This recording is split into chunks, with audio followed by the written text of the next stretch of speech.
திமுக புழுகிறதுக்குன்னே நேர்ந்து விட்டு இருக்கிறாங்க. பேசுறது அத்தனையும் புழுகு, அண்ட புழுகு, ஆகாச புழுகு, யமகாதக மனுஷன். திமுக குறவரையை நெரிச்சு கொன்னாலும் குத்தம் இல்லையா? மத்தவங்க முறைச்சு பார்த்துட்டா அங்க பாருங்க, அவங்க முறைச்சு பார்த்தாங்க, அவங்கள கேள்வி கேட்கறாங்க. நாங்க என்னங்க பண்ணோம் பாவம்? இவங்க உரிமையை பறிச்சோ, இவங்க அதிகாரத்தை பறிச்சோ, இவங்களை வாழ விடல, உசுரை மட்டும்தான் மிச்சம் வச்சிருக்கோம். இது ஒரு குத்தமான கேள்வி கேட்காத குறைங்க. எனக்கு கேடு கட்டத்தனமா இறங்கிட்டானுங்க. வன்னியர் இடஒதுக்கீடு யாரு தரலன்னு எல்லாருக்குமே தெரியுமேங்க. ஊர் உலகத்துக்கே தெரிஞ்ச விஷயத்த கூச்சமே இல்லாம பழியத்துக்கு வேற ஆள் மேல போடுறாங்க. ஆட்சியில இருக்கிறது நீங்க தானே, அதிகாரத்துல இருக்கிறது நீங்க தானே. சாதிவாரி தரவுகளை சேகரிச்சு கொடுங்க ஐயா. அதை சேகரிச்சு கொடுத்தாலே வன்னியர் இடஒதுக்கீடு கொடுத்துடலையான கேட்டுக்கிட்டு இருந்தோம் ஐயா, போராடுறோம் ஐயா, உசுர கொடுத்தோம் ஐயா. கண்டுக்காம திமுக இந்த மக்களை பழி வாங்கிட்டு என்னையா நாடகம் நடத்துறீங்க? இதெல்லாம் கேவலமா இல்ல? இதெல்லாம் கேவலமா இல்ல? அவ்வளவு பயம் வந்துடுச்சு. வன்னிய மக்கள்லாம் ஓட ஓட விரட்டுவாங்கன்ற பயம் வந்துடுச்சு. சொல்றாரு வன்னிய மக்களுக்கு நாங்க என்ன பண்ணோம் அதை பண்ணோம் இதை பண்ணோம். என்ன பண்ணீங்க? 87 நடந்த சாலை மறியல் போராட்டம் மீண்டும் தொடர்ந்து விடக்கூடாது. 13 வருஷம் வனவாசத்துக்கு அப்புறம் அந்த ஆட்சியை பிடிச்சிருக்கிறோம், எப்படியா நம்ம தப்பி போச்சா போதுன்ட்டு அன்னைக்கு பாமகவுக்கு பயந்து, மருத்துவர் ஐயா அவர்களுக்கு பயந்து இடஒதுக்கீடு கொடுத்தீங்க. ஏன் ஒண்ணு சொல்ல மறந்துக்கிட்டீங்க? உங்க கலைஞருக்கும் சேர்த்து, உங்க கலைஞர் குடும்பத்துக்கும் சேர்த்து நீங்க சொல்றீங்களே, முத்துவேல் கருணாநிதி ஸ்டாலின் அவர்களுக்கும் சேர்த்து இடஒதுக்கீடு வாங்கி கொடுத்தாரே மருத்துவர் ஐயா அவர்கள். வன்னியர்களுக்கு தனி இடஒதுக்கீடு தானே கேட்டோம், எல்லா சமுதாயத்தையும் சேர்த்து கொடுத்தீங்க. மகிழ்ச்சி, எல்லாரும் ஆகட்டும். சமூக நீதிக்காக மருத்துவர் ஐயா அவர்கள் அத்தனை சமுதாயத்துக்கும் குரல் கொடுக்கிறாரு. அதனால்தான் ஓபிசி மக்கள் அத்தனை பேரும் மருத்துவர் ஐயா அவர்கள் நம்புறாங்க. உங்களுக்கு அச்சம் அதுதான். ஓபிசி மக்கள் அத்தனை பேருமே 2 பேரும் ஒரே மாதிரி பேசுறீங்க. திருமாவளவன் நீங்களும் சொல்றீங்க வேற. திருமாவளவன் அவர்கள் நேற்றே சொன்னாரு, இன்னைக்கு தமிழன் பிரசன்னா சொல்றாரு. இதுக்கு காரணம் என்னன்னா, பாராளுமன்ற தேர்தல் நெருங்கிடுச்சு, பயம் வந்துருச்சு திமுகவுக்கு. ஓபிசி மக்களும் பட்டியல் சமுதாய மக்களும் அத்தனை பேரும் பாட்டாளி மக்கள் கட்சி, பாரதிய ஜனதா கட்சி கூட்டணிக்கு பின்னால அணிதிரட்டாங்கன்ற பயம் வந்துருச்சு. அதுதான் காரணம், வேற என்ன காரணம்? என்னமோ கொண்டு இடஒதுக்கீடு தூக்கி கொடுத்துற மாதிரி பேசுறீங்க. இது அப்பயில நடக்குது. என்ன கலைஞர் வந்து போராடினாரா? வழக்கு வாங்கினாரா? படுத்து கிடந்தாரா சாலையில? போராடினது பாட்டாளி மக்கள் கட்சி. காந்திக்கு இனிமேல் சுதந்திர தினம் கொண்டாடாதீங்க, மவுண்ட் பேட்டன் பிரபுக்கு கொண்டாடுங்க. அது மாதிரிதான் இருக்கு. கலைஞர் கருணாநிதி இடஒதுக்கீடு கொடுத்தாருன்னு சொன்னா கேட்டா, கலைஞர் கருணாநிதிக்கும் சேர்த்து இடஒதுக்கீடு கொடுத்தாரு மருத்துவர் ஐயா அவர்கள் சொன்னா சரியா இருக்கும். இன்னொன்னு சொல்றீங்க, ஓபிசி மக்களுக்கு விரோதமாக காங்கிரஸ் என்ன பண்ணுச்சு? 50 வருஷமா ஆட்சியில இருந்த காங்கிரஸ் என்ன பண்ணுச்சுங்க? மிஸ்டர் தமிழன் பிரசன்னா தயாநிதி மாறன் ஓடினாரு பின்னங்கால் தெரிவிக்க ஐக்கிய முற்போக்கு கூட்டணி தலைவர்கள் கூட்டத்துல பாமக மருத்துவர் ஐயா அவர்கள் கேட்ட கேள்விக்கு ஏன் ஓடினாரு?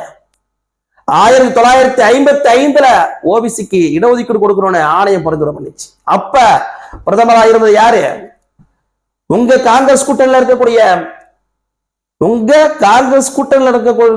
நேரு அவர்கள் தானே. 1980ஆம் ஆண்டு மண்டல ஆணையம் ஓபிசி மக்களுக்கு இடஒதுக்கீடு கொடுக்கணும்னு கேட்டுச்சா இல்லையா? வலியுறுத்தினாங்களா இல்லையா? அப்ப பிரதமராக இருந்த இந்திரா காந்தியும் ராஜீவ் காந்தியும் ஏன் செய்யல? 2004 ஐக்கிய முற்போக்கு கூட்டணியில பாட்டாளி மக்கள் கட்சி அங்கம் வகித்ததுனால தேர்தல் அறிக்கையில என்ன சொன்னீங்க? ஓபிசி மக்களுக்கு 27% இடஒதுக்கீடு தரோன்னு சொல்லி இருக்கிறோம். என்னுடைய அழுத்தத்தினால, அதுவும் பாமகவுடைய அழுத்தத்தினால, மருத்துவர் ஐயாவுடைய அழுத்தத்தினால, மருத்துவர் ஐயா அவர்கள் சொன்னது என்னால, என்னுடைய அழுத்தத்தினால அதை கொண்டு வந்தீங்க. அந்த தேர்தல் அறிக்கையை நிறைவேற்றி ஆகணும், என் மக்களுக்கு நான் பதில் சொல்லி ஆகணும்னு. அங்க இருந்த இதர பிற்படுத்தப்பட்ட சமுதாயத்துடைய தலைவர்கள் லல்லு பிரசாத் யாதவ் அவர்களையும் முலாயம் சிங் யாதவ் அவர்கள் ஏங்க அமைதியா இருக்கீங்க? கேளுங்க. நம்ம கேட்கலாம், இந்த காங்கிரஸ் ஏமாத்துருங்கன்னு கேட்டாரா இல்லையா? அதே கூட்டத்தில் தயாநிதி மாறன் ஏன் அமைதியா இருக்கீங்க? உங்க தாத்தாவோட முடிவு என்ன சொல்லி அமைச்சார் உங்க தாத்தா அப்படின்னு கேள்வி கேட்டு பதில் சொல்ல முடியாம ஓடி போனார் தயாநிதி மாறன். ஏன்னா அவங்க தாத்தா என்ன சொல்லியிருப்பாரோ தான் எல்லாருக்குமே தெரியுமே. பிற்படுத்தப்பட்ட மக்கள் வாழ்ந்தா என்ன, செத்தா என்ன? இந்த பிற்படுத்தப்பட்ட மக்களின் நலன்பர்த்தியா திமுக இப்ப பேசுது. பாமக கொடுத்த அழுத்தத்தினால அன்னைக்கு இடஒதுக்கீடு சாத்தியமாச்சு. தேசிய அளவில் இன்னைக்கு கவனம் பெறாரு தமிழக போராளி மருத்துவர் ஐயா அவர்கள். அதுக்கு காரணம் அதுதான்.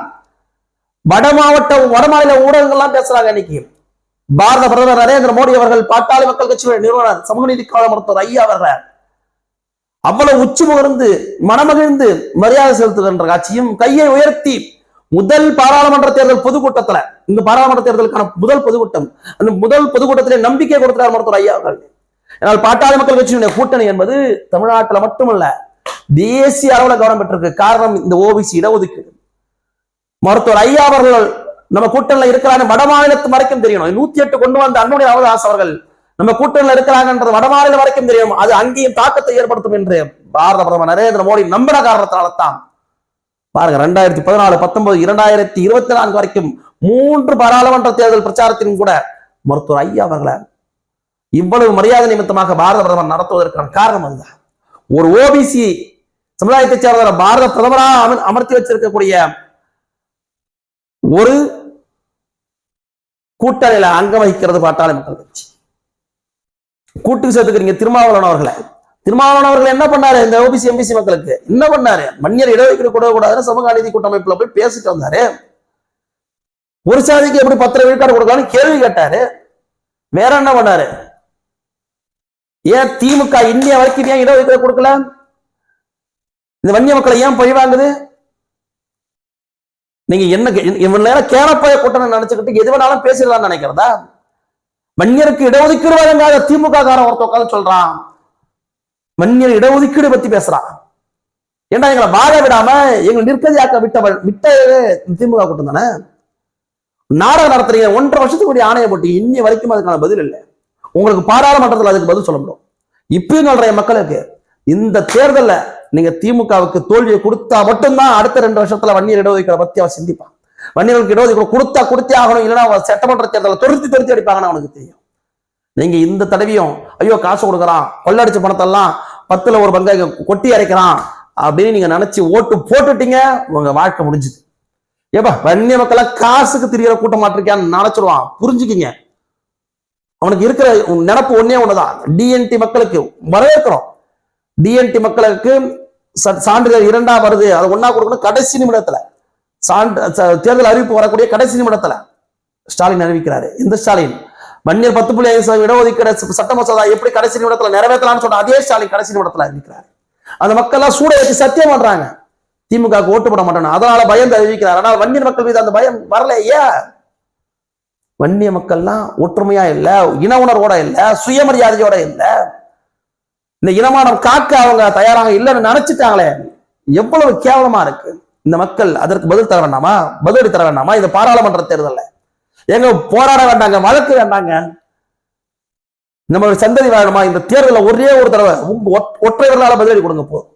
உங்க ஒற்றை விரலால பதிலடி கொடுங்க. இந்த தேர்தல் முடிவுகள் சொல்லட்டும். தமிழன் பிரசன்னா மாதிரியான தற்கூரிகளுக்கெல்லாம் வன்னியர்களை பகைத்தால், வன்னியர்களை எதிர்த்தால், வன்னியர்களுடைய உரிமையை பறித்தால் இதுதான் நிலமன இந்த தேர்தல் முடிவுகள் சொல்லட்டும். நமது சேனல் பணிகளுக்கு பங்களிக்க விரும்புவோர், வளர்ச்சிக்கு உதவ விரும்புவோர் கீழே கொடுக்கப்பட்டுள்ள ஜிபே, ஃபோன்பே, பேடிஎம் எண்ணில் தங்கள் பங்களிப்பை அளிக்கலாம்.